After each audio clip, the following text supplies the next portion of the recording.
Konnichiwa, chers motonautes, nous sommes aujourd'hui à Kyoto, dans l'ancienne capitale du Japon, pour essayer cette nouvelle Suzuki, c'est la Katana.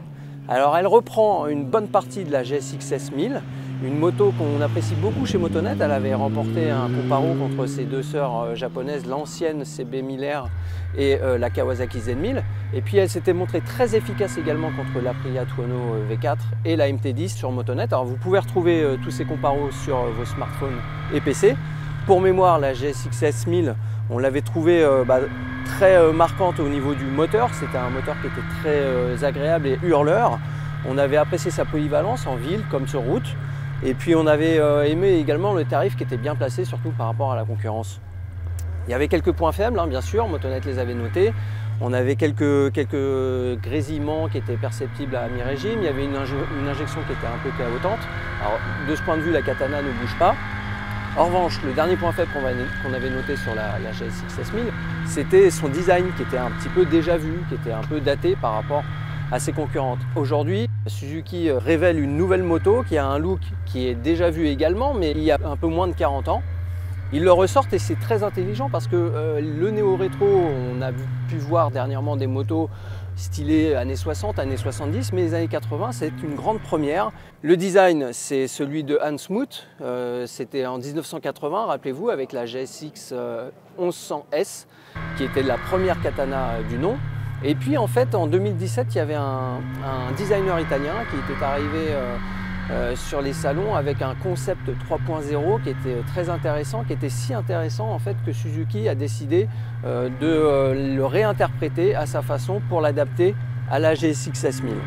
Vous le voyez au niveau du design, c'est principalement le réservoir, les écopes de radiateurs qui ont évolué, la partie arrière également. Alors le réservoir, il est cisaillé comme avec un Katana, d'où son appellation. On note aussi qu'il a diminué de contenance, il fait 12 litres au lieu de 17. Au niveau de l'autonomie, ça va faire à peu près 200 km. On trouve ça un peu léger sur route, d'autant que cette Suzuki est très appréciable sur route. Donc on a envie de rouler longtemps et malheureusement avec le 12 litres, ça risque, on va être obligé de passer à la pompe un peu plus souvent que les petits camarades. En termes de position, écoutez, elle est pas mal du tout, puisque regardez, je mesure 1m80, j'ai plutôt des grandes jambes et on a toute la place qu'il faut au niveau des jambes.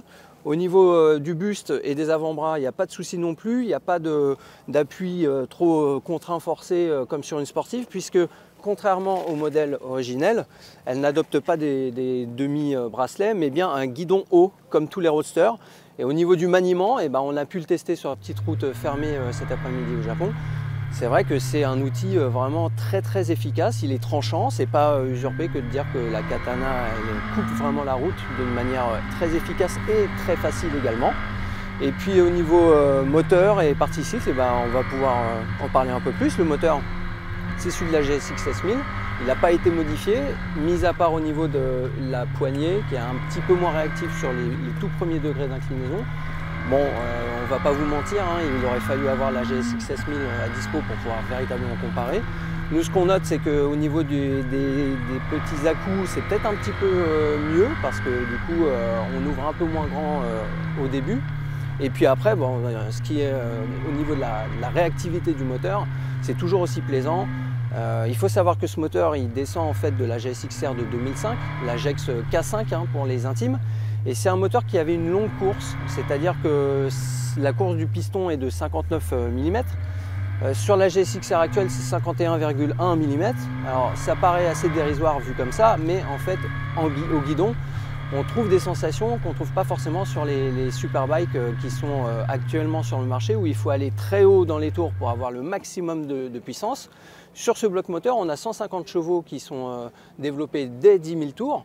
On a 108 Nm qui sont accessibles dès 9500, donc on n'a pas besoin de le faire mouliner trop, et même, je le disais, dans les moyens régimes, on a déjà des accélérations qui sont très convaincantes. Au niveau de l'électronique, Suzuki a fait un peu light, c'est-à-dire qu'ils reprennent l'anti-patinage qui est paramétrable sur 3 niveaux, plus ou moins intrusifs. Le 3 qui est le plus intrusif va limiter un peu les accélérations même sur le sec, on l'a vérifié cet après-midi. Après, en passant déjà sur le 2, on a de quoi mettre pas mal de gaz, même sur des routes un peu bosselées, il n'y a vraiment pas de quoi se plaindre. Et puis en niveau 1, alors là, on réservera ça peut-être au circuit parce que finalement, l'intervention est vraiment très mesurée au niveau de l'antipatinage. L'ABS, il est obligatoire, comme partout en Europe. Il n'est pas non plus trop sensible. On a pu le tester sur quelques portions mouillées. L'intervention, elle est très légère sur le levier, c'est pas désagréable et puis au moins ça évite de se faire un petit peu mal au coude comme je l'ai fait il y a quelques mois. Ils n'ont pas choisi d'incorporer d'IMU, il n'y a pas de quick shifter non plus, hein, il n'y a pas de mode moteur, tout ça c'est un petit peu à l'ancienne et finalement c'est pas plus mal parce que pour une moto qui rappelle les années 80, le mode d'emploi est simplissime, on monte dessus, on la démarre et on y va, il y a juste l'antipatinage qu'on peut régler, mais autrement tout se fait à la poignée droite. Et il y a la sécurité du traction control, mais on n'a pas à se prendre la tête à faire des modes, etc., à configurer les suspensions. C'est une moto qui est prête à rouler et prête à bien rouler. Au niveau de la partie cycle, c'est du solide aussi, c'est celle de la GSX 16000. On la connaît bien chez Motonet. Et puis au niveau des suspensions, les ingénieurs ont dit qu'ils avaient retravaillé légèrement au niveau des tarages et de l'hydraulique pour s'adapter à la nouvelle distribution des poids, mais le poids justement il fait 215 kg, c'est le même poids que la GSX 1000F avec le carénage. En termes de comportement, c'est du très bon, il faut reconnaître que là pour le coup les japonais d'Hamamatsu ont un très bon produit. On voit ici la nouvelle boucle arrière qui a été redessinée complètement, qui a été reconfigurée avec une partie très courte, assez trapue, très musclée.